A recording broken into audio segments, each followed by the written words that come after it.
بسم الله الرحمن الرحيم. السلام عليكم ورحمة الله وبركاته.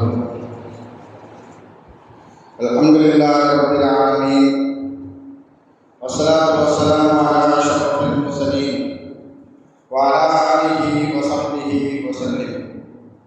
إن الحمد لله نحمده ونستعينه ونستغفره ونؤمن به ونتوكل عليه، ونعوذ بالله من شرور أنفسنا ومن سيئات أعمالنا. من يهده الله فلا مضل له ومن يضلل فلا هادي له، وأشهد أن لا إله إلا الله وحده لا شريك له، وأشهد أن محمدا عبده ورسوله. قال الله تعالى: يا أيها الذين آمنوا اتقوا الله حق تقاته ولا تموتن إلا وأنتم مسلمون. وقال تعالى أيضا: يا أيها الناس اتقوا ربكم الذي خلقكم من نفس واحدة وخلق منها زوجها وبث منهما رجالا كثيرا ونساء، واتقوا الله الذي تساءلون به والأرحام إن الله كان عليكم رقيبا. وقال تعالى أيضا: يا أيها الذين آمنوا اتقوا الله وقولوا قولا سديدا يصلح لكم أعمالكم ويغفر لكم ذنوبكم، ومن يطع الله ورسوله فقد فاز فوزا عظيما. صدق الله العلي العظيم. قال نبينا صلى الله عليه وسلم: وإن أصدق الحديث كتاب الله، وخير الهدي هدي محمد صلى الله عليه وسلم، وشر الأمور محدثاتها، وكل محدثة بدعة، وكل بدعة ضلالة، وكل ضلالة في النار. வார்த்தைகள் சொல்வது அல்லாஹ்வுடைய வார்த்தை என்றும், வழிகாட்டுதல் சொல்வது நபிகள் நாயகம் ஸல்லல்லாஹு அலைஹி வஸல்லம் அவர்களுடைய வழிகாட்டுதல் என்றும், காரியங்களில் மிக மிக கெட்டது மார்க்கத்தில் பொதுமையை உண்டாக்குவது, ஒவ்வொரு புதுமையான காரியம் வழிகேடுகள் அனைத்தும் உங்களை நரகில் கொண்டு போய் சேர்க்கும் என்று நமது நபி ஸல்லல்லாஹு அலைஹி வஸல்லம் அவர்கள் தங்களுடைய ஒவ்வொரு சொற்களிலும் இந்த மனித சமுதாயத்திற்கு ஞாபகப்படுத்தியதை இந்த நல்ல சந்தர்ப்பத்தில் இன்று ஒன்று கூடியிருக்கின்ற உங்களுடைய சிந்தனையிலும் ஆர்வமாக இந்த நபிமொழியை ஞாபகப்படுத்தி எனது உரையை ஆர்வம் செய்கிறேன். அல்ஹம்துலில்லாஹ். கண்ணியமானவர்களே, அல்லாஹ்வின் நல்லடியார்களே, அல்லாஹ் தஆலா தன்னுடைய ஏகத்துவ கலிமாவை எத்திவைப்பதற்காக வேண்டி இந்த உலகத்தில் எண்ணற்ற நபிமார்களையும் ரசூல்மார்களையும் அனுப்பி வைத்தான். அவர்கள் அனைவர்களுமே அல்லாஹ்வுடைய கட்டளையின்படி அவரவர்களுக்கு அனுப்பப்பட்ட சமுதாய மக்களிடத்தில் அல்லாஹ்வுடைய ஏகத்துவ கலிமாவை எத்தி வைத்தார்கள். அத்தனை நபிமார்கள் மீதும் ரசூல்மார்கள் மீதும் இறுதியாக வந்த நமது நபி ஸல்லல்லாஹு அலைஹி வஸல்லம் அவர்கள் மீதும் அவர்களுக்கு இறங்கிய இறை செய்தியை கண்ணால் கண்டும் காதால் கேட்டும் அப்படியே ஈமான் கொண்ட உத்தம சத்திய சஹாபாக்கள் சஹாபி பெண்மணிகள் மீதும் அவர்களுக்கு பின்வந்த தாபீன்கள் தபா தாபீன்கள் இமாம்கள் நல்லவர்கள் மீதும் குறிப்பாக இந்த ஜும்மாவில் அல்லாஹ்வை பற்றியும் அவனுடைய தூதர் முஹம்மது நபி ஸல்லல்லாஹு அலைஹி வஸல்லம் அவர்களை பற்றியும் தெரிந்து கொள்வதற்காக வேண்டி இங்கு ஒன்று கூடியிருக்கின்ற உங்கள் மீதும் என் மீதும் உங்களது குடும்பத்தார் மீதும் எனது குடும்பத்தார் மீதும் அல்லாஹ்வுடைய சாந்தியும் சமாதானமும் திருப்பொருத்தமும் மன்னிப்பும் இன்றும் என்றென்றும் உண்டாவதாக என்று கூறி எனது உரையை ஆரம்பம் செய்கிறேன். அல்ஹம்துலில்லாஹ். கண்ணியமானவர்களே, அல்லாஹ்வின் நல்லடியார்களே, நமது நபி ஸல்லல்லாஹு அலைஹி வஸல்லம் அவர்கள் இந்த உலகை விட்டும் பிரிந்து 1400 வருடங்கள் கழிந்தாலும் கூட அவர்களை பற்றி உண்டான ஒரு நினைவு கூறல், ஒரு செய்தி இந்த மனித சமூகத்திற்கு மத்தியில் ஏதாவது ஒரு வகையில் இருந்து கொண்டேதான் இருக்கிறது. அது கியாமத்து வரைக்கும் இருக்கும். அதில் எந்த விதமான மாற்று கருத்தும் இல்லை. நபி ஸல்லல்லாஹு அலைஹி வஸல்லம் அவர்களுடைய சொல், செயல், அவர்களால் அங்கீகரிக்கப்பட்ட அனுமதிக்கப்பட்ட அனைத்து விஷயங்களும் இந்த மனித சமூகத்திற்கு மிகப்பெரிய வழிகாட்டுதல் மாத்திரமல்ல, மிகப்பெரிய முன்மாதிரி என்பதாக அல்லாஹ் இதைப்பற்றி அல்லாஹ் 33வது அத்தியாயம் 21வது வசனத்தில் அல்லாஹ் சொல்லி காட்டும் பொழுது, லகத் கான லக்கும் ஃபீ ரசூலில்லாஹி உஸ்வத்துன் ஹஸனா, உங்களுடைய நபியிடத்தில் அழகிய முன்மாதிரி இருக்கிறது என்பதாக அல்லாஹ் குர்ஆனின் மூலமாக பறைசாற்றுகிறார். நபி ஸல்லல்லாஹு அலைஹி வஸல்லம் அவர்கள் இந்த மனித சமூகத்திற்கு சொல்லித்தராத எந்த செய்தியும் இல்லை, காட்டித்தராத எந்த வழிமுறையும் இல்லை. ஆனால் இந்த மனித சமூகத்தில் ஏற்படக்கூடிய 2 விதமான தவறுகள், 2 விதமான தீமைகள். ஒன்று தனி மனித தீமை, தனி மனித தவறு. இன்னொன்று சமூக தீமை, சமூக தவறு. தனி மனித தவறு என்பது அது அவனோடு மாத்திரம் நின்றுவிடும். ஆனால் சமூக தீமை, சமூக தவறு என்பது அவனையும் கடந்து அது அந்த சமூகத்தையே பாதிக்கும் என்பதுதான் மார்க்கம் நமக்கு வலியுறுத்தி சொல்லக்கூடிய மிகப்பெரிய ஒரு எச்சரிக்கை.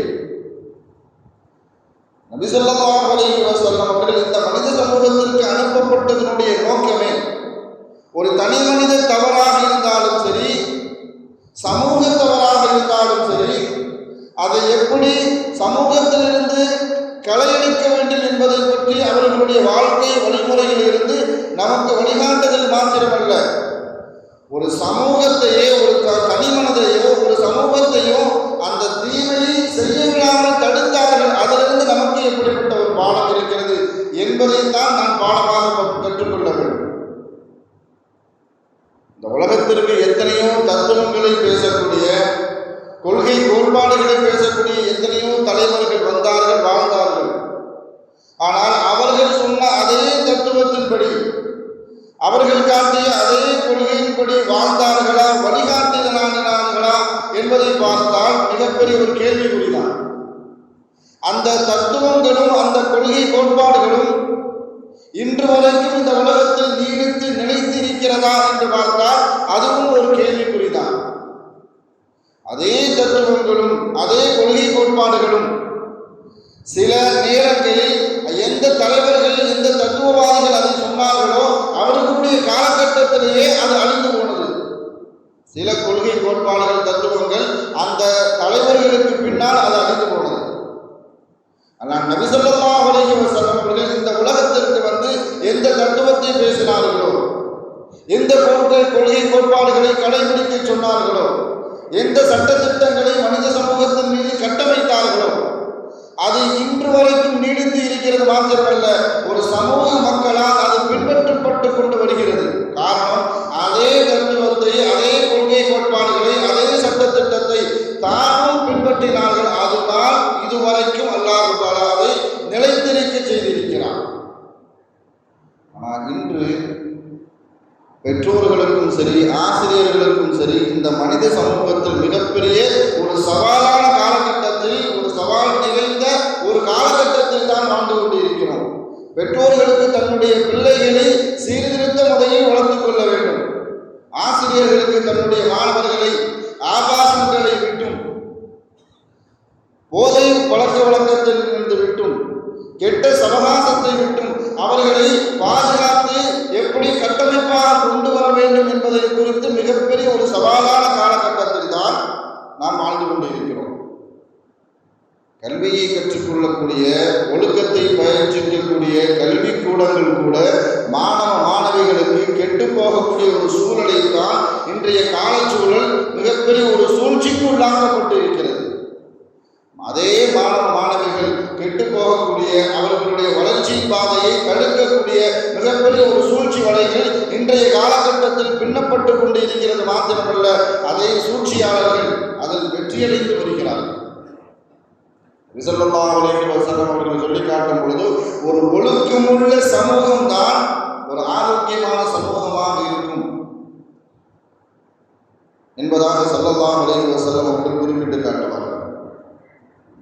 ஸஅலபா இப்னு அப்துர் ரஹ்மான் என்று சொல்லக்கூடிய ஒரு சஹாபி, நபி ஸல்லல்லாஹு அலைஹி வஸல்லம் அவர்களுக்கு எத்தனையோ பணியாளர்கள் இருந்தார்கள்.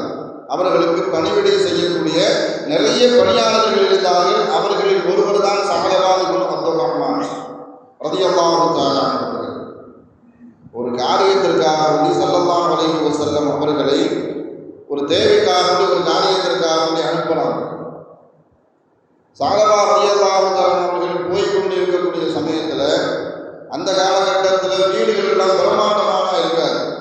இன்னும் சொல்ல போனால் வீடுகளுக்கு வாசலே கிடையாது, திரைகள் மாத்திரமே வாசலாக இருக்கும். திறத்துணி தான் அவர்கள் வாசலாக பயன்படுத்துவார்கள். அந்த மாதிரி சூழ்நிலையில் ஒரு தெருவில் நடந்து கொண்டிருக்கிறாங்க. ஸஅலபா ரலியல்லாஹு ஒரு வீட்டில் ஒரு பெண்மணி குளித்துக் கொண்டிருந்தார்கள். தற்செயலாக பார்க்கும் பொழுது ஸஅலபா ரலியல்லாஹு தஆலா அவர்களுக்கு அந்த பெண் குளிக்கக்கூடிய அந்த காட்சி அவர்களுடைய கண்ணில் படுகிறது. அப்படி கடந்து போயிருக்கலாம். ஆனால் அவர்களுடைய உள்ளம் இன்னும் கொஞ்ச நேரம் நின்று பாரு என்று சொன்னதின் காரணத்தினால் கொஞ்ச நேரம் நின்று பார்க்குறாங்க. அதுக்கப்புறம் அவர்களுடைய உள்ளத்தில் ஒரு உறுத்தல், நம்மை ஸல்லல்லாஹு அலைஹி வஸல்லம் அவர்கள் எந்த காரியத்திற்காக வேண்டி எந்த வேலைக்காக வேண்டி அனுப்பினார்களோ அதை விட்டு நீ என்ன வேலை பார்த்துட்டு இருக்குத? அது வஹி இறங்கி கொண்டு இருந்திருக்கக்கூடிய காலம். எந்த சஹாபி நன்மை செய்தாலும் யார் தீமை செய்தாலும் அதை அப்படியே வெளிச்சம் போட்டு காட்டக்கூடிய ஒரு காலகட்டத்தில் ஸஅலபா ரலியல்லாஹு ஒரு பெண் குளிக்கக்கூடிய அந்த காட்சியை பார்த்துவிட்டு தன்னுடைய உள்ளத்தில் உணர்கிறார்கள், ஸல்லல்லாஹு அலைஹி வஸல்லம் அவர்கள் உங்களை எந்த காரியத்திற்காக வேண்டி எந்த வேலைக்காக வேண்டி அனுப்பினார்கள், நீ என்ன வேலை பார்த்துட்டு இருக்க ஸஅலபா? தன்னுடைய உள்ளத்திலே கேட்டாங்க. அப்படியே கடந்து போயிட்டாங்க. போனவங்க ஸல்லல்லாஹு அலைஹி வஸல்லம் அவர்கள் எந்த வேலைக்காக வேண்டி அனுப்பினார்களோ அந்த வேலையை செஞ்சு முடிக்கல. மதீனாவை விட்டு வெளியே போயிட்டாங்க. மதீனாவில் இருக்கக்கூடிய மதீனாவின் எல்லை பகுதியில் இருக்கக்கூடிய ஒரு மலையின் மீது ஏறிவிட்டார்கள். இவங்களை எந்த காரியத்திற்காக வேண்டி ஸல்லல்லாஹு அலைஹி வஸல்லம் அனுப்பினார்களோ அந்த காரியத்தை ஸல்லல்லாஹு அலைஹி வஸல்லம் அவர்கள் கவனத்திலே கொள்ளல. கிட்டத்தட்ட ஒரு 40 நாள் ஸஅலபா ரலியல்லாஹு அந்த மலை குன்றின் மீது நின்று நான் ஸஅலபா தவறு செய்து விட்டேன் என்பதாக தேம்பி அழுது அல்லாஹ்விடத்தில் தௌபா செய்து கொண்டிருந்தார்கள். இது சம்பந்தமாக அல்லாஹ் தஆலா வஹீயின் மூலமாக ஜிப்ரீல் அலைஹிஸ்ஸலாம் அவர்களின் மூலமாக ஸல்லல்லாஹு அலைஹி வஸல்லம் அவர்களுக்கு அல்லாஹ் தஆலா வஹீ அளிக்கிறான். உங்களுடைய தோழர்கள் ஒருவர் மதீனாவுடைய எல்லை பகுதியில் உட்கார்ந்து அழுதுட்டு இருக்கிறாரு, அவரை பற்றி நீங்கள் கவனத்தில் கொள்ளாமல் இருக்கிறீங்களே அப்படின்னு கேட்கும்பொழுது தான் ஸல்லல்லாஹு அலைஹி வஸல்லம் அவர்கள் உமர் ரலியல்லாஹு தஆலா அவர்களையும் சல்மான் ஃபாரிஸி ரலியல்லாஹு தஆலா அவர்களையும் இருவரையும் அனுப்பி அவரை அழைத்து வர சொன்னார்கள். உமர் ரலியல்லாஹு அந்த மதீனாவுடைய எல்லை பகுதிக்கு கேட்டுக்கிட்டே வராங்க. இங்கே ஒரு மனிதரை பார்த்தீங்களா என்பதாக 2 பேருமே கேட்டுட்டு வராங்க. அப்பொழுது அந்த பகுதியில் ஆடு மேய்க்கக்கூடிய ஒரு இடையன் அவரிடத்துல கேட்கும் பொழுதுதான் நான் பார்த்தேன், அவர் சாயங்காலம் மட்டும்தான் அந்த மலை குன்றின் மீது இறங்கி வந்து தனக்கு தேவையான உணவுகளை தயாரித்து விட்டு மறுபடியும் அந்த மலையில உச்சியில் உட்கார்ந்து அழுதுகிட்டு இருக்கிறாரு. அப்படி ஒரு மனிதரை நான் பார்த்தேன் என்பதாக ஆடு மேய்க்கக்கூடிய ஒருவர் சொன்னதினால் அங்க போய் பார்க்கிறாங்க. ஸஅலபா இருக்கிறாங்க, அழைக்கிறார்கள். ஸஅலபா வருவதற்கு மறுக்கிறார்.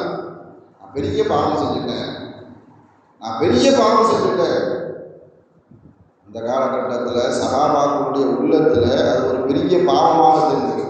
ஆபாச காட்சிகள் என்பது இன்றைய காலகட்டத்தில் நம்மளுடைய பிள்ளைகளை அதை விட்டும் தவிர்த்து கொண்டு போகக்கூடிய சூழல் நமக்கு மிகப்பெரிய ஒரு சவால். நம்மளுடைய மாணவர்களை அதை விட்டும் தவிர்த்து கொண்டு போகக்கூடிய சூழல் நமக்கு சவாலான காலகட்டம்.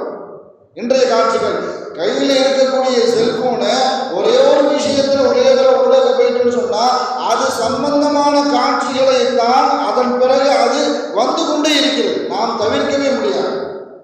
ஆனால் அன்றைய காலகட்டத்தில் சஹாபா பார்த்தது ஒரே ஒரு காட்சி, அதுவும் ஆபாச காட்சியாக இருந்ததன் காரணத்தினால் அவர்கள் எண்ணிக்கொண்டதன் காரணத்தினால் மதீனாவுடைய எல்லை பகுதிக்கு சென்று அந்த மலையின் மீது 40 நாள் மதீனாவுக்குள்ளேயே வரல. அழைத்த போது கூட வருவதற்கு மறுத்தார்கள். நான் பெரிய பாவம் செய்துவிட்டேன். 2 சஹாபாக்களையும் ஸஅலபா ரலியல்லாஹு தஆலா அவர்கள் சொல்லி காட்டினார்கள், ஸல்லல்லாஹு அலைஹி வஸல்லம் அவர்கள் தொழுது கொண்டு இருக்கக்கூடிய சூழலில் நான் வருவேன். அவர்களை நேரடியாக பார்க்கக்கூடிய அந்த தைரியம் என்னுடைய உள்ளத்தில் இல்லை. ஸல்லல்லாஹு அலைஹி வஸல்லம் அவர்கள் நேருக்கு நேராக பார்க்கக்கூடிய துணிச்சல் எனக்கு இல்லை என்பதாக சொல்லிக்கொண்டே வராங்க.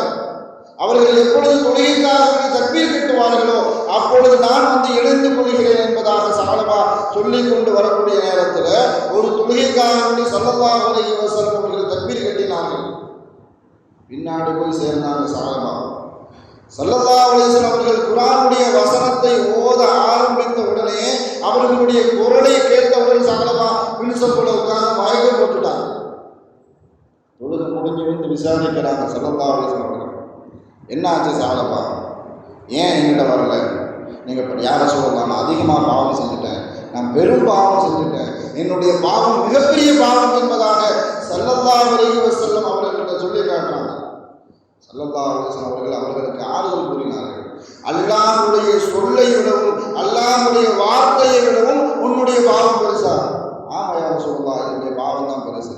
ஸல்லல்லாஹு அலைஹி வஸல்லம் அவர்கள் சொல்லி காட்டினார்கள், ரப்பனா ஆத்தினா ஃபித் துன்யா ஹஸனா வ ஃபில் ஆখিরাতি ஹஸனா வ கினா அஸாபன் நார். இந்த வார்த்தையை விடவும் உன்னுடைய பாவம் பெருசான்னு கேட்கிறான். யார் இந்த துஆவை ஓதுவார்களோ அவர்களுடைய பாவம் எவ்வளவு பெரியதாக இருந்தாலும் சரி, அந்த பாவத்தை அல்லாஹ் தஆலா மன்னித்து விடுவான் என்பதாக ஸல்லல்லாஹு அலைஹி வஸல்லம் அவர்கள் அந்த வசனத்தை கூறி சஹாபாவை தேற்றினார்கள். அவர்களுடைய உள்ள என்ன செய்யல, அதை ஏற்றுக்கக்கூடிய தன்மையில் இல்லை. அவர்கள் தன்னுடைய பாவம் தான் பெரியது என்பதாக நினைத்துக் கொண்டிருந்தார்கள். ஸல்லல்லாஹு அலைஹி வஸல்லம் அவர்கள் இதை ஓத சொன்னார்கள். நம்ம பொறுத்தவரைக்கும் என்னன்னு சொன்னால், இந்த துவாவை ஓத ஆரம்பிச்சுட்டாலே துவாவுக்கு கடைசிக்கு வந்துட்டோம். யாராவது பெரிய துவாவை கேட்டு ரப்பனா ஆத்தினா ஃபித் துன்யா அப்படின்னு ஓத ஆரம்பிச்சுட்டுன்னு சொன்னாலே அந்த அபூர்வ துவா சுருக்கத்துக்கு வந்து விட்டது.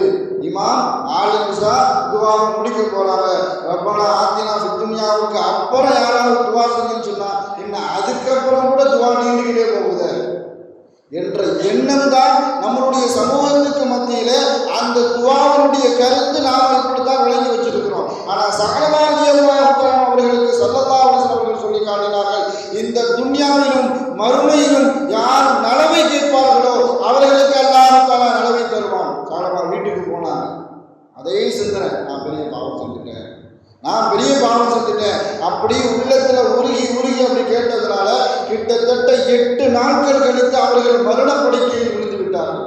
சக்கராத்துடைய நிலை. ஸல்லல்லாஹு அலைஹி வஸல்லம் அவர்களும் சஹாபாக்களும் ஸஹாபா ரலியல்லாஹு அவர்களை பார்ப்பதற்காக வரக்கூடிய நேரத்தில் அவர்களுடைய தலையை தூக்கி ஸல்லல்லாஹு அலைஹி வஸல்லம் அவர்கள் என்னுடைய தொடையின் மீது வைத்தார்கள். எவ்வளவு பெரிய பாக்கியம்! ஸல்லல்லாஹு அலைஹி வஸல்லம் அவர்கள் நாம் ஒரு வாழ்நாளில் தொட்டு விட மாட்டோமா என்று எத்தனையோ சஹாபாக்கள் ஏங்கிய காலமெல்லாம் உண்டு. அந்த மாதிரி சூழ்நிலையில ஸஹாபா ரலியல்லாஹு மரணப்படுக்கையில் இருக்கக்கூடிய அந்த சூழலில் அவர்களுடைய தலையை தூக்கி ஸல்லல்லாஹு அலைஹி வஸல்லம் அவர்கள் தங்களுடைய தொடையின் மீது வைத்தார்கள். ஸஹாபா அப்பவும் கூட அவர்களுடைய தொடையை விட்டு விலகிப்படுகிறார். என்ன ஸஹாபா, என்ன ஆச்சு அப்படின்னு கேட்கிறாங்க. யா ரசூலல்லாஹ், என் தலை முழுவதும் பாவமாக இருக்கிறது. ஜிப்ரீல் அலைஹிஸ்ஸலாம் அவர்களுடைய வருகை. ஸல்லல்லாஹு அலைஹி வஸல்லம் அவர்களிடம் வந்து சொல்றாங்க, யா ரசூலல்லாஹ், எந்த ஒரு மனிதர் பூமி முழுவதும் பாவம் செய்து இருந்தாலும் சரி, அந்த பாவத்தை நினைத்து உருகி அவர்கள் தௌபா செய்தால் அல்லாஹ் தஆலா அந்த பூமி நிரம்ப மன்னிப்போடு அவரை சந்திப்பான் என்பதாக ஸல்லல்லாஹு அலைஹி வஸல்லம் அவர்களுக்கு ஜிப்ரீல் அலைஹிஸ்ஸலாம் அவர்கள் சொன்னார்கள். இது ஸஹாபாவுக்கு மாத்திரமல்ல, முழு மனித சமூகத்திற்கும் இந்த வார்த்தை பொருந்தும். பூமி நிரம்ப பாவத்தை செய்து அதை நினைத்து உருகினாலும் அதை நினைத்து தௌபா செய்தாலும் அந்த தௌபாவை அல்லாஹ் தஆலா ஏற்றுக்கொண்டு விட்டால் அல்லாஹ் தஆலா பூமி நிரம்ப மன்னிப்போடு அந்த மனிதனை சந்திப்பான் என்பது முழு மனித சமூகத்திற்கும் ஸல்லல்லாஹு அலைஹி வஸல்லம் அவர்கள் சொன்ன செய்தி. இது கேட்ட உடனே ஸஹாபா சந்தோஷத்துல கலிமாவை கூறி மௌத்தா போயிட்டாங்க. அதே இடத்துல மௌத்தா போயிட்டாங்க. ஸல்லல்லாஹு அலைஹி வஸல்லம் அவர்களை குளிப்பாண்டி கஃன் செய்து அடக்க செல்லும் பொழுது ஸல்லல்லாஹு அலைஹி வஸல்லம் அவர்கள் வித்தியாசமா நடந்தாங்க. ஒரு வித்தியாசமான நட. ஸல்லல்லாஹு அலைஹி வஸல்லம் அவர்களை அங்கும் அங்குமலாக ரசித்துக் கொண்டிருந்த கண்காணித்துக் கொண்டிருந்த சஹாபாக்கள் கேட்டார்கள், யா ரசூலல்லாஹ், ஏன் இப்படி நடக்கிறீங்க அப்படின்னு கேட்டாங்க. ஒரு கூட்டமாக இருந்தால் நாம் எப்படி நடப்போமோ அதே மாதிரி ஸல்லல்லாஹு அலைஹி வஸல்லம் அவர்கள் சஹாபாக்களுடைய கூட்டத்துக்கு மத்தியில் நடக்கக்கூடிய சூழலில் ஸல்லல்லாஹு அலைஹி வஸல்லம் அவர்களிடத்தில் சஹாபாக்கள் கேட்டார்கள், யா ரசூலல்லாஹ், வித்தியாசமாக நடக்கிறீங்களே ஏன் அப்படின்னு கேட்கும் பொழுதுதான் ஸல்லல்லாஹு அலைஹி வஸல்லம் அவர்கள் சொன்னார்கள், அல்லாஹ் தஆலா சஹாபாவுடைய தௌபாவை ஏற்றுக்கொண்டதன் விதமாக மலக்குமார்களுடைய கூட்டத்தை அல்லாஹ் தஆலா அவர்களுடைய ஜனாசாவில் கலந்து கொள்வதற்காக அனுப்பி வைத்திருக்கிறான். அவர்களுடைய கூட்ட நெரிசலின் காரணத்தினால் நான் இப்படி நடக்கிறேன் என்பதாக ஸல்லல்லாஹு அலைஹி வஸல்லம் அவர்கள் சஹாபாக்களிடத்தில் பதில் கூறினார்கள். செஞ்சது ஒரு சின்ன பாவம். அந்த பாவத்தை நினைத்து அந்த பாவத்தினுடைய நினைவு, அதனுடைய தௌபா அவர்களை எந்த உச்சத்திற்கு கொண்டு சென்றது என்றால், நான் மௌத்தா போனா கூட பரவாயில்லை, ஆனால் நான் மன்னிக்கப்பட வேண்டும். இந்த பாவத்தை, அந்த ஒரு பாவத்தை நினைத்து ஸல்லல்லாஹு அலைஹி வஸல்லம் அவர்கள் நம்மை தொடுவது கூட நமக்கு அசூசையாக இருப்பது என்பதாக அந்த சஹாபாக்கள் எண்ணினார்கள். அந்த பாவம் செய்த நிலையில் நான் ஸல்லல்லாஹு அலைஹி வஸல்லம் அவர்களை சந்தித்து விடக்கூடாது என்பதாக நினைத்தார்கள். நாம என்ன செய்யணும்னு சொன்னால், நம்மளுடைய வாழ்க்கையில பெரும் பாவம் கூட ஒரு சிறு பாவமாக கூட நம்மளுடைய உள்ளத்துல ஒரு உறுத்தலை கூட ஏற்படுத்துறது. அதுதான் நம்மளிடத்தில் இருக்கக்கூடிய மிகப்பெரிய ஒரு பழக்கம். ஒரு தனி மனித பாவமாக இருந்தாலும் சரி, சமூக பாவமாக இருந்தாலும் சரி, தனி மனிதனை பாதிக்கும் அல்லது அந்த சமூகத்தை பாதிக்கும் என்றால் அதை விட்டும் சஹாபாக்கள் ஒதுங்கி இருந்தார்கள். வட்டியை பற்றி அல்லாஹ் குர்ஆன்ல சொல்லி காட்டுவான். அந்த காலகட்டத்திலிருந்து இந்த காலம் வரைக்கும் அல்லாஹ் தஆலா வட்டிக்கு எதிராக வார்த்தையை பயன்படுத்தியது போல வேற எந்த பாவத்திற்கும் அல்லாஹ் இப்படிப்பட்ட வார்த்தையை பயன்படுத்தல. ஏன்னா அதனுடைய தீமையை பார்த்தும் ஸல்லல்லாஹு அலைஹி வஸல்லம் அவர்கள் பேசல, அதனுடைய கொடுமையை பார்த்தும் ஸல்லல்லாஹு அலைஹி வஸல்லம் பேசல. சமூகத்தில் வட்டியின் மூலமாக எவ்வளவு பெரிய பாதிப்பை ஏற்படுத்தும், அது தனி மனிதனாக இருந்தாலும் சரி, ஒரு குடும்பமாக இருந்தாலும் சரி, ஒரு சமூகமாக இருந்தாலும் சரி, வட்டி அந்த சமூகத்தை எந்த அளவுக்கு பாதிப்பை உள்ளாக்கும் என்பதின் காரணத்தினால தான் அல்லாஹ் குர்ஆன்ல சொல்லி காட்டுவான், என் கூட போர் செய்வதற்கு நீ தயாராக இரு. அல்லாஹ் கூட போர் செஞ்சு எந்த மனுஷனாலும் தப்பிக்க முடியும். அதனால தான் 1400 வருஷ காலமாக வட்டியினுடைய விபரீதத்தை பற்றி, அதனுடைய பாதிப்பை பற்றி, அதனுடைய கொடுமை பற்றி இஸ்லாம் பேசிக்கொண்டே இருக்கிறது.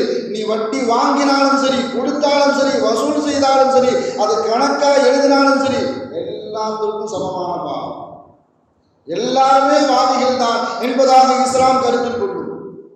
அந்த பாவத்தை விட்டு இப்போ கடன் வாங்குறவங்களும் கடன் கொடுக்கிறவங்களும் எப்படி ஆகி போயிட்டாங்கன்னு சொன்னா, வட்டி இல்லாமல் கடன் கொடுக்கறதுனால நமக்கு என்னங்க லாபம் கிடைக்க போகுது அப்படின்னு கடன் கொடுக்கறவங்க சொல்றாங்க.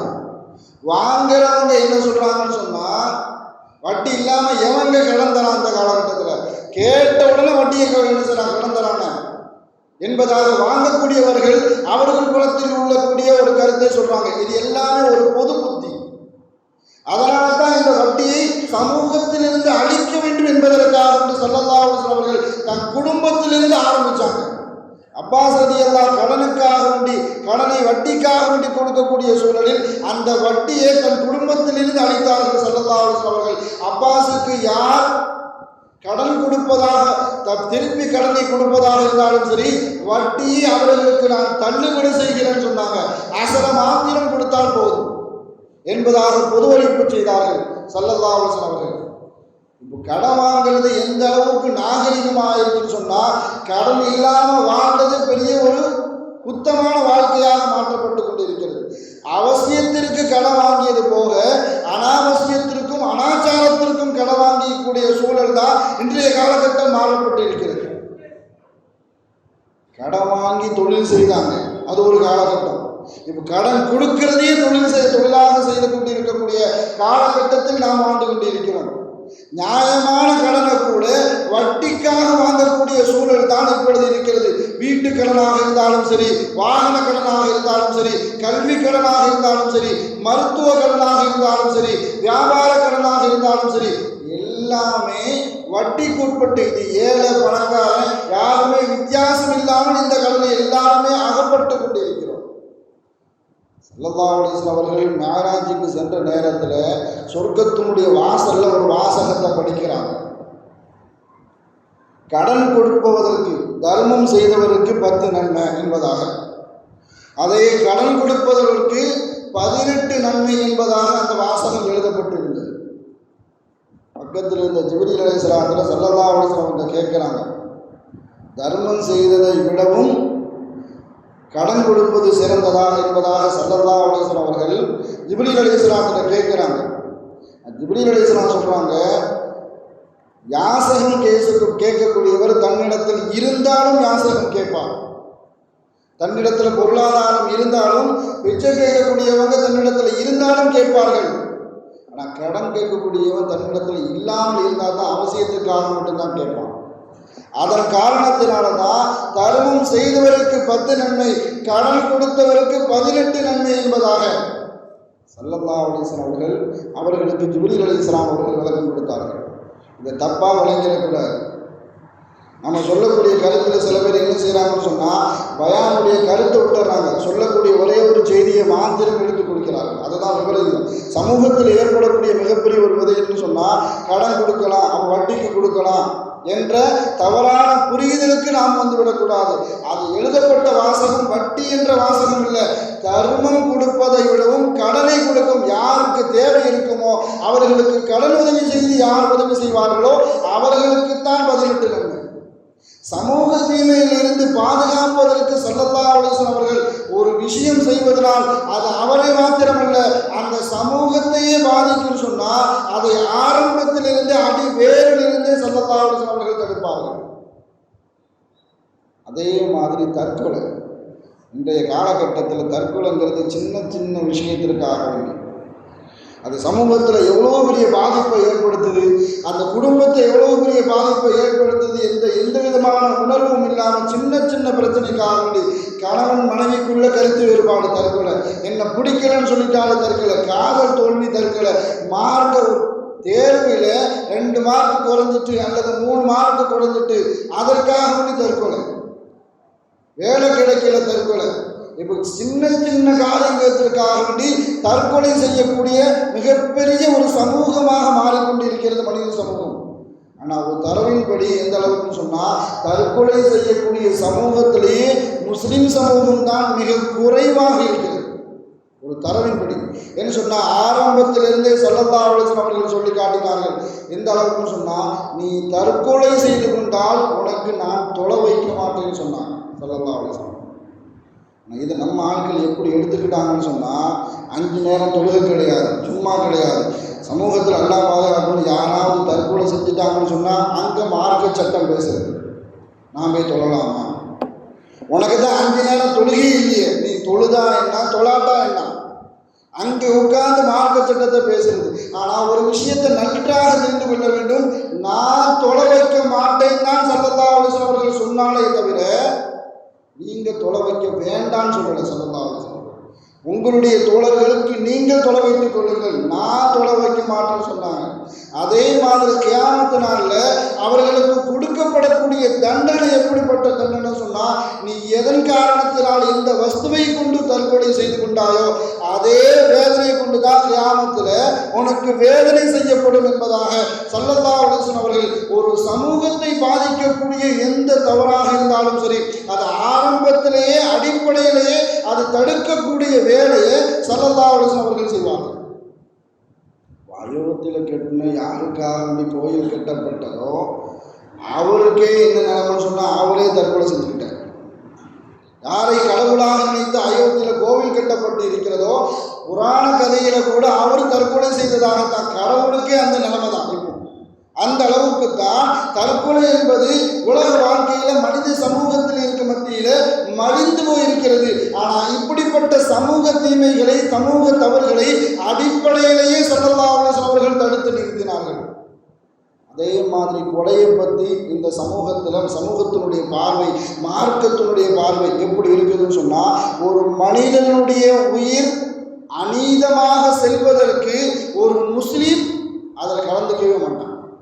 நான் மார்க்கம் அல்லாஹ் ரசூல் அதைத்தான் சொல்றாங்க.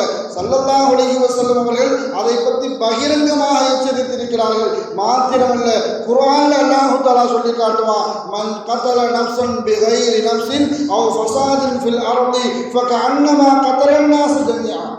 இந்த வார்த்தை உலக வேதத்தில் எந்த வேதத்திலையும் கிடையாது. இப்படிப்பட்ட வார்த்தை உலக சமயங்களில் எந்த வேதத்திலும் இப்படிப்பட்ட ஒரு வார்த்தை கிடையாது. உலகத்தில் உள்ள ஒரு மனிதனுடைய உயிரை அநீதமாக நீ பறித்து விட்டால், அல்லாஹ் சொல்ற ஒரே ஒரு வார்த்தை, அநீதமாக பறித்து விட்டால், ஒரு உயிரை பறித்தால் கூட உலக மக்கள் அனைவரையும் கொலை செய்த பாவம் உன் மீது எழுதப்படும். அல்லாஹ் சொல்றான். ஆனால் இப்படிப்பட்ட சூழலின் காரணமாக ஒரு மனிதனுடைய உயிர் அநீதமாக செல்லக்கூடிய காரியத்தில் எந்த ஒரு உண்மையான முஸ்லீமும் அதில் தலையிட மாட்டான். அதனால தான் ஹஜ்ஜத்துல் வதால ஸல்லல்லாஹு அலைஹி வஸல்லம் அவர்கள் சஹாபாக்களை பார்த்து கேட்டாங்க, ஐயு பலதிக்கும் ஹாதா, இது எந்த ஊருன்னு கேட்டாங்க. ஸல்லல்லாஹு அலைஹி வஸல்லம் அவர்களுடைய வார்த்தைக்கு அப்படியே தலை குனிந்து எல்லா சஹாபாக்களும் நின்றார்கள். ஸல்லல்லாஹு அலைஹி வஸல்லம் அவர்கள் கேள்வி கேட்கிறாங்க, ஐயு பலதிக்கும் ஹாதா, ஐயு ஷஹரிக்கும் ஹாதா, ஐயு யௌமிக்கும் ஹாதா, இது எந்த ஊருன்னு கேட்கிறாங்க, இது எந்த மாதம், இது எந்த நாள். ஹஜ்ஜத்துல் வதால அரஃபால நின்றுட்டு தான் கேட்குறாங்க, ஹஜ்ஜத்துல் வதால மக்கால நின்றுட்டு தான் கேட்குறாங்க, ஹஜ்ஜத்துல் வதால துல் ஹஜ்ஜி மாதத்தில் நின்றுட்டு தான் கேட்குறாங்க. அது சஹாபாக்களுக்கும் தெரியும், ஸல்லல்லாஹு அலைஹி வஸல்லம் அவர்களுக்கும் தெரியும். இருந்தாலும் கேள்வி கேட்குறாங்க. ஆனால் எந்த சஹாபியும் முந்திரி கொட்ட மாதிரி, யார சொல்லலாம் உங்களுக்கு இது துல் ஹஜ்ஜி மாதம் தெரியாதா, இது அரஃபாவுடைய நாளும் தெரியாதா, இது மக்கான் தெரியாதா என்பதாக எந்த சஹாபியும் முண்டடித்து கொண்டு பதில் சொல்லலை. அல்லாஹு அலம் வ ரசூலுஹு, அல்லாஹ்வுக்கும் அவனுடைய ரசூலுக்கும் இது எந்த மாதம் தெரியும், அல்லாஹ்வுக்கும் ரசூலுக்கும் இது எந்த நாளும் தெரியும், அல்லாஹ்வுக்கும் ரசூலுக்கும் இது எந்த இடத்துல தெரியும். ஸல்லல்லாஹு அலைஹி வஸல்லம் அவர்கள் திருப்பி கேட்கிறாங்க, இது அரஃபாவுடைய நாள் இல்லையா, இது துல் ஹஜ்ஜினுடைய மாதம் இல்லையா, இது மக்கமா நகரம் இல்லையா? சஹாபாக்கள் சொன்னாங்க, நீங்க சொன்னா மக்கா, நீங்க சொன்னா துல் ஹஜ்ஜி மாதம், நீங்க சொன்னா அரஃபாவுடைய நாள், நீங்க என்ன சொல்றீங்களோ அதை நாங்கள் ஏற்றுக்கிறோம். ஆமன்னா சல்லன்னா, நீங்க எதை சொன்னாலும் அதை நாங்கள் ஏற்றுக்கொள்கிறோம். அப்புறம் சொன்னாங்க ஸல்லல்லாஹு அலைஹி வஸல்லம் அவர்கள், இன்ன திமாஅக்கும் வ அம்வாலக்கும் வ அராலக்கும் ஹராமுன். வரலாற்றில் பதியக்கூடிய ஒரு வார்த்தை. முஸ்லீம் சமூகத்திற்கு மாத்திரமல்ல, முஸ்லீம்களை எதிரிகளாக, தீவிரவாதிகளாக, பயங்கரவாதிகளாக சித்தரிக்கக்கூடிய அந்த எதிரிகளுக்கு சொல்லப்பட்ட ஒரு வார்த்தை. முஸ்லீம் சமூகத்திற்கு ஸல்லல்லாஹு அலைஹி வஸல்லம் அவர்கள் சொல்லி காட்டினார்கள், ஒவ்வொரு மனிதனுடைய உயிரும், ஒவ்வொரு மனிதனுடைய பொருளாதாரமும், ஒவ்வொரு மனிதனுடைய மானமும் உங்களுக்கு ஹராம். எந்த அளவுக்கு ஹராம் சொன்னா, இந்த நாள் எந்த அளவுக்கு புனிதமானதோ, இந்த மாதம் உங்களுக்கு எந்த அளவுக்கு புனிதமானதோ, இந்த இடம் எந்த அளவுக்கு புனிதமானதோ, அதனால தான் லட்சக்கணக்கில் செலவழித்து உம்ராவுக்கும் ஹஜ்ஜுக்கும் அங்கே போய் ஒரு வக்து நாம் தொழுது விட மாட்டோமா? அந்த 1,00,000 நன்மையை ஒரு வக்தின் மூலமாக நாம் பெற்றுக்கொள்ள மாட்டோமா? காபாவை நாம் நேரடியாக கண்டுவிட மாட்டோமா? அரஃபாவுடைய அந்த மைதானத்தில் நாம் நின்று விட மாட்டோமா? மதீனாவுக்கு சென்று ஸல்லல்லாஹு அலைஹி வஸல்லம் அவர்களுடைய ரௌதா ஷரீஃபில் நின்று நாம் துஆ கேட்டு விட மாட்டோமா என்று ஒவ்வொரு முஸ்லிம்களுடைய உள்ளத்தில் அந்த இடத்தினுடைய, அந்த ஊரினுடைய, அந்த நாளினுடைய ஏக்கமும் தாக்கமும் சிறப்பும் இருப்பதன் காரணத்தினால்தான் அந்த சிறப்பை விடவும், அந்த கண்ணியத்தை விடவும் ஒவ்வொரு மனிதனுடைய உயிரும், ஒவ்வொரு மனிதனுடைய மானமும், ஒவ்வொரு மனிதனுடைய பொருளாதாரமும் உங்களுக்கு ஹராம்னு சொன்னாங்க. யாரும் அநீதமாக எந்த உயிரையும் வாங்கிவிடக்கூடாது, யாரும் அநீதமாக எந்த மனிதனுடைய பொருளாதாரத்தையும் சேதப்படுத்தி விடக்கூடாது, யாரும் அநீதமாக எந்த மனிதனுடைய மானத்தையும் வாங்கிவிடக்கூடாது, உயிரையும் வாங்கிவிடக்கூடாதுன்னு சொன்னாங்க. இன்று வரலாற்றில் பதியப்படக்கூடிய ஒரு சிறப்பான நாள், முஸ்லீம்களுக்கு கருப்பான நாள், அநீதமாக அபகரிக்கப்பட்ட ஒரு நாள். ஆனால் ஸல்லல்லாஹு அலைஹி வஸல்லம் அவர்கள் சொன்னார்கள், யாருடைய பொருளாதாரம், அந்த பொருளாதாரம் கட்டிடமாக இருந்தாலும் சரி, எப்படி இருந்தாலும் சரி, ஆனால் அந்த ஒரு மஸ்ஜிதை மையமாக வைத்து கிட்டத்தட்ட 120 ஆண்டு காலத்தினுடைய அஜெண்டா, RSSனுடைய 120 ஆண்டு காலத்தினுடைய அஜெண்டா, இந்தியாவில் இருக்கக்கூடிய பிரபல்யமான 3000 பள்ளிவாசல்கள், 1992 இடிக்கப்பட்ட பாபர் மஸ்ஜித் இன்று வரைக்கும் நமக்கு கனவாக, அதனுடைய தீர்ப்பு நமக்கு சாதமாக வந்து விடாதா என்பதாக எண்ணிக்கொண்டிருக்கக்கூடிய சூழ்நிலையில் 3ஆ பிரித்து கொடுத்தாங்க. அதுக்கப்புறம் ஒரு சாராருக்கு மாத்திரம் சாதகமாக தீர்ப்பு கூடப்பட்டது. இப்போ தீர்ப்பெல்லாம் எப்படி வந்துட்டு இருக்குன்னு சொன்னால், நாம் போய் பள்ளிவாசலுக்கு எதிராக ஒரு மனுவை கொடுத்து அது எங்களுடைய கடவுள், இப்போ அயோத்தியில் கட்டப்பட்ட அந்த கடவுளுடைய பெயர் போய் அடுத்த கடவுள் வந்தாச்சு. இவருடைய லிங்கம் அங்கே இருக்குது. நாங்கள் சந்தேகப்படுறோம், எங்களுக்கு அங்கே போய் ஆராய்ச்சி செய்வதற்கு நீங்கள் அனுமதி தர வேண்டும் என்பதாக சொல்லிவிட்டால் துரிதமாக தீர்ப்பு எப்படி வழங்கப்படுதுன்னு சொன்னால் நீங்கள் கண்டிப்பாக போய் அங்கே போய் ஆராய்ச்சி பண்ணிக்கலாம் என்பதாக மார்க்கத்திற்கு எதிராக ஒரு சமூகத்திற்கு எதிராக தீர்ப்பு கூடக்கூடிய சூழலில் தான், அந்த மாதிரி சவாலான காலகட்டத்தில் தான் நாம் வாழ்ந்து கொண்டிருக்கிறோம். ஆனால் முஸ்லீம் சமூகத்திற்கு அல்லாஹ்வும் ரசூலும் நமக்கு சொன்ன ஒரே ஒரு செய்தி, எந்த காலகட்டத்திலும் அநீதமாக எதற்கும் நீ ஆசைப்பட்டு விடாது. அடுத்தவர்களுடைய பொருளாதாரத்திற்கோ, அடுத்தவர்களுடைய இடத்திற்கோ, அடுத்தவர்களுடைய மானத்தை பங்கப்படுத்துவதற்கோ நீ ஆசை கொள்ளாதே, அது உனக்கு ஹராம் என்பதாக மார்க்கம் நமக்கு தெளிவான ஒரு வழிகாட்டுதலை தந்திருக்கிறது. அதன்படி வாழக்கூடிய காலகட்டத்தில் சூழலில் அல்லாஹ் தஆலா நமக்கெல்லாம் ஆக்கியருள் புரிவானாக. வளரக்கூடிய காலங்கள் சவாலான காலகட்டமாக இருந்தாலும் சரி, அதை பொறுத்து நாம் வாழக்கூடிய, சகித்து வாழக்கூடிய சோதனையான காலகட்டமாக இருந்தாலும் சரி, அதற்கு தகுந்தார் போல் நம்மளுடைய ஈமானை அல்லாஹ் தஆலா உறுதிபட செய்வானாக என்று கூறி, வாழும் காலமெல்லாம் மருத்துவமனை கஷ்டங்கள், அதன் செலவுகள், சிரமங்கள் அனைத்தையும் விட்டும் அல்லாஹ் தஆலா நம்மை முழுமையாக பாதுகாப்பானாக.